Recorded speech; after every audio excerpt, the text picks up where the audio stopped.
King Luther threw the sacred sword he was holding into the air, then dropped down onto one knee and let it pierce straight through his spine as it landed. The monster lunged toward King Luther to snatch away the sword, but in the very next moment King Luther's body began turning into stone. It felt as if his weight had suddenly increased 1,000 times over. Eventually, King Luther shattered the wooden bridge beneath him and sank deep into the lake. In the ancient Middle Earth, humans and magicians had lived together peacefully for thousands of years, but everything changed when a dark wizard murdered the king of the magicians. The dark wizard carried the magical staff to the tower and unleashed the dark power sealed inside it, gaining immeasurable strength. Fortunately, the wizard Merlin stole that staff and reforged it into Excalibur, the sword of the king. Sometime later, the dark wizard attacked the royal city with an army of terrifying monsters. His dark powers brought down the massive walls within moments. The soldiers, trapped inside their weak human bodies, were unable to stand against those gigantic giants. Just as the wizard was about to destroy the city completely, King Luther picked up Excalibur and stepped forward alone to fight him. The moment King Luther gripped the sword with both hands, blue flames began glowing along its blade. The wizard's horrifying dark power shattered the instant it touched the sword. As soon as the dark wizard was killed, all of his monsters collapsed unconscious and fell down from the cliffs. In this way, a massive catastrophe was prevented. King Luther's reputation reached its peak, but he had no idea that the wizard had an ally as well, his own brother, Vortigern. To claim the throne, Vortigern made a deal with the devil. He gained unimaginable power, but the price he had to pay was the sacrifice of the person he loved the most. Vortigern took his wife to the edge of the lake and killed her with a dagger. At the same time, King Luther had also sensed the danger, so he tried to escape with his wife and son. But just as the three of them were about to flee for their lives, the queen suddenly collapsed and died right there. At that very moment, a monster engulfed in flames appeared before them, riding a horrifying beast. To protect his son, King Luther raised Excalibur once again, but he gradually began losing his strength. Eventually, even Excalibur slipped from his hands. Just then, his little son showed remarkable courage and picked up the sword to bring it back to King Luther. But while doing so, his hands were badly wounded with deep cuts. However, he still managed to escape safely from there. Luther's young son was shown escaping on a small boat after the destruction of his kingdom. A few kind-hearted women found the child drifting near London and took pity on him. They adopted him and brought him to an orphan house where he could survive safely, far away from the bloody war that had destroyed his family. The little boy had no memory of the royal life he once belonged to, and as time passed, he grew up without knowing that he was actually the true heir to the throne. On the other side, Luther's younger brother had taken control of the kingdom and declared himself king. The massive tower from which the powerful magicians once drew their energy was being rebuilt under his orders. He desperately wanted to gain the same magical power that his brother once possessed. Even though he was not a magician himself, he had spent much of his youth around sorcerers and dark magic users. Because of this, he had learned many secrets about magic and power. Over the next 20 years, he slowly transformed into a ruthless and evil ruler whose greed for power knew no limits. Meanwhile, Luther's son Arthur had grown into a clever and street-smart young man. Since he had spent his entire childhood among thieves, robbers, and criminals, he had learned how to survive in the harsh streets of London. Arthur was intelligent, fearless, and very quick with his mind. Although he often became involved in illegal activities and scams, he also had a good heart and frequently helped poor and needy people whenever he could. The people around him respected him because he always protected those who were weaker than him. At the same time, the evil king's great tower had finally been completed. Near the king's castle, a strange event occurred when the nearby stream suddenly dried up. As the water disappeared, the king's soldiers and companions discovered a mysterious sword stabbed deep inside a human-shaped stone. The sword looked ancient and powerful, almost as if it carried magic within it. Many strong men tried to pull the sword out, but none of them succeeded. Even Luther's brother himself could not move it even slightly. Believing that someone special was destined to wield the sword, the king ordered thousands of people from across the kingdom to come and try pulling it out. One by one they failed. Around the same time, Arthur got involved in a violent fight in the streets. Soon after, the king's soldiers captured Arthur and his companions. They were forced onto a boat and taken directly to the royal castle without understanding the real reason behind it. Arthur still remembered nothing about his royal bloodline. When the soldiers brought him before the magical sword, he quietly walked toward it without fear. The moment he touched the sword, strange visions from his forgotten past began flashing through his mind. He could suddenly feel an enormous power flowing through the weapon and into his body. Then, to everyone's shock, Arthur effortlessly pulled the sword out of the stone. However, the sword contained terrifying magical energy that Arthur could not yet control. The overwhelming power caused him to lose consciousness instantly. At that moment, everyone finally realized the truth. Arthur was the lost son of King Luther and the true heir to the throne. The soldiers immediately threw Arthur into prison. Since he was the rightful king by blood, the castle, the kingdom,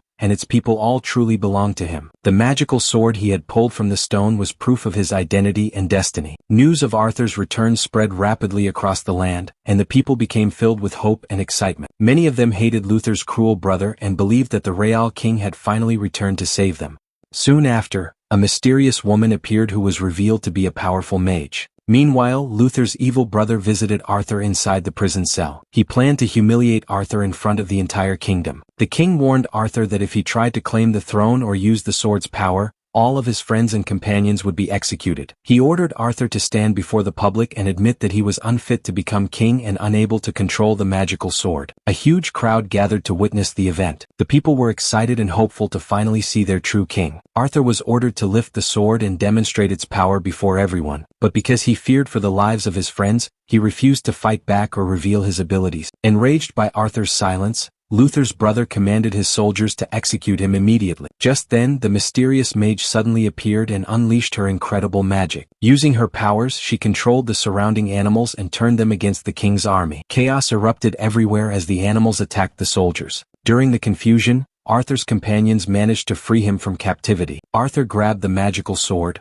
and together they escaped by jumping into the nearby stream. As they fled from the castle, Arthur held the sword once more. The immense magical energy surged through his body again, and the power became too overwhelming for him to handle. Within moments, he collapsed and fainted once again while the others desperately tried to carry him to safety. The mysterious mage used her magical powers on the sword and soon discovered that Arthur had completely forgotten his past. She realized that the hidden memories inside him could only be awakened in a very dangerous place filled with dark energy and ancient magic. Because of this, she decided to send Arthur into a shadow realm where he could finally uncover the truth about his past and his destiny. The place was terrifying. It was said that neither humans nor magicians could survive there for long. The land was filled with horrifying creatures, giant monsters, and deadly shadows waiting to kill anyone who entered. Arthur had no choice but to fight his way through them. Despite the danger, he continued moving forward bravely, battling every creature that came in his path until he finally reached an ancient tower standing deep within the darkness. The moment Arthur arrived near the tower, the magical sword suddenly began glowing brightly. Strange visions started flashing before his eyes, and at last he remembered everything about his past. He saw the final battle of his father, King Luther, against the terrifying demon knight. Luther had been losing the fight and knew he could not survive much longer. In his final attempt to save the kingdom and his son, he threw the magical sword into the air. As the sword came falling down, Luther placed himself beneath it, allowing the sword to strike through the magician connected to the tower's dark power. At that moment, King Luther sacrificed himself. His body slowly turned into stone and fell into the water beneath him. After learning the truth about his father's sacrifice, Arthur began training himself to properly use the magical sword. Although he still was not a perfect swordsman, he slowly started understanding its power.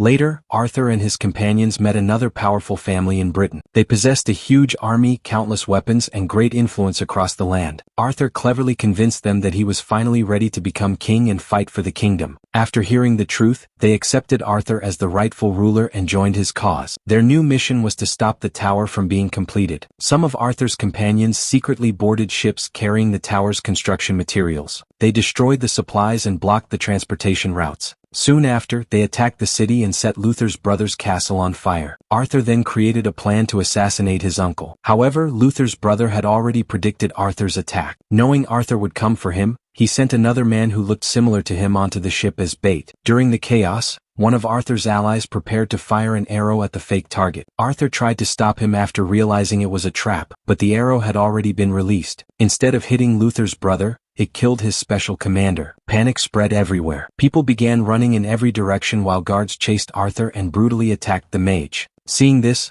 Arthur finally unleashed the sword's power in anger. He grabbed the magical weapon and wiped out countless enemies with a single devastating strike.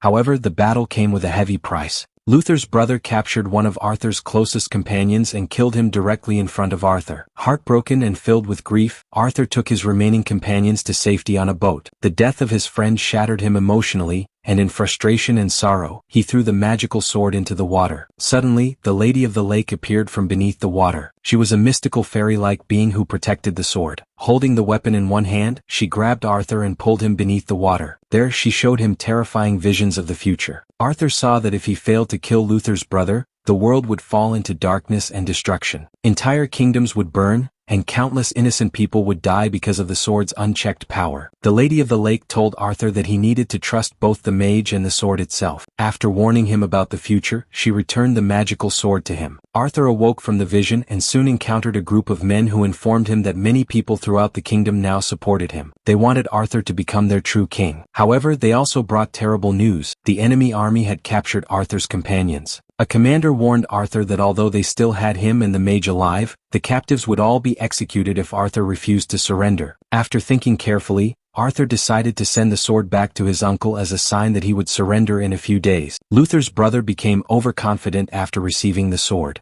He believed Arthur was powerless without it and no longer posed a threat. Because of this false confidence, he released the mage. Before Arthur left, the mage secretly placed a protective spell on him. Soon after, Arthur traveled alone to his father's old castle to confront his uncle for the final time. Luther's brother prepared to kill Arthur using the magical sword itself. But this entire situation had been part of the mage's plan from the beginning. Using her magic, the mage controlled snakes and giant eagles. She sent a massive snake toward Luther's brother, forcing him to attack it with the sword in self-defense. During the attack, the sword became lodged deep inside a stone pillar, and only Arthur could remove it. At the same time, the mage summoned enormous snakes that attacked the castle from every side. Arthur's army also launched a massive assault on the fortress while chaos spread throughout the kingdom. Realizing that defeat was near, Luther's brother retreated into a hidden cave where he once again summoned the terrifying demon knight. Using dark magic, he transformed himself into a demonic creature far more powerful than before. Meanwhile, Arthur reclaimed the magical sword and charged into battle. The black-masked guards attacked him from every direction, but Arthur defeated them one by one using the sword's incredible power. The remaining soldiers eventually surrendered before him. Then the final battle began between Arthur and his demonic uncle. Luther's brother was extremely powerful and dominated Arthur during the fight, attacking him the same way he had once attacked King Luther. Arthur was eventually knocked down and nearly lost consciousness. At that moment, Luther's brother repeated the same words he had once spoken to Luther during their old battle. Hearing those words triggered Arthur's memories once again. Arthur finally understood the truth about the sword. "Perhaps the sword belongs to me," Arthur declared as he remembered his father's sacrifice. In that moment, Arthur realized that the sword could never be controlled through rage and hatred. To truly unlock its power, he needed to remain calm and focused. He had to master his anger instead of allowing it to master him. After understanding this lesson, Arthur finally gained complete control over the magical sword. The weapon began shining with immense light as Arthur entered the battle once again with renewed confidence and power. A brutal fight followed. Arthur was attacked repeatedly, and even his weapon suffered heavy damage during the struggle. But eventually, Arthur struck Luther's brother with the sword's full power. The dark magic vanished, and his uncle returned to his normal human form before dying at last. After defeating him, Arthur used the sword's power to completely destroy the magical tower forever. With the tower gone, peace finally returned to the kingdom. Everything slowly became normal again, and Arthur was finally crowned the true king. Standing before the people, he raised the legendary sword high into the air while the entire kingdom cheered with happiness and hope. And the kingdom was finally safe once again. Here the story came to an end.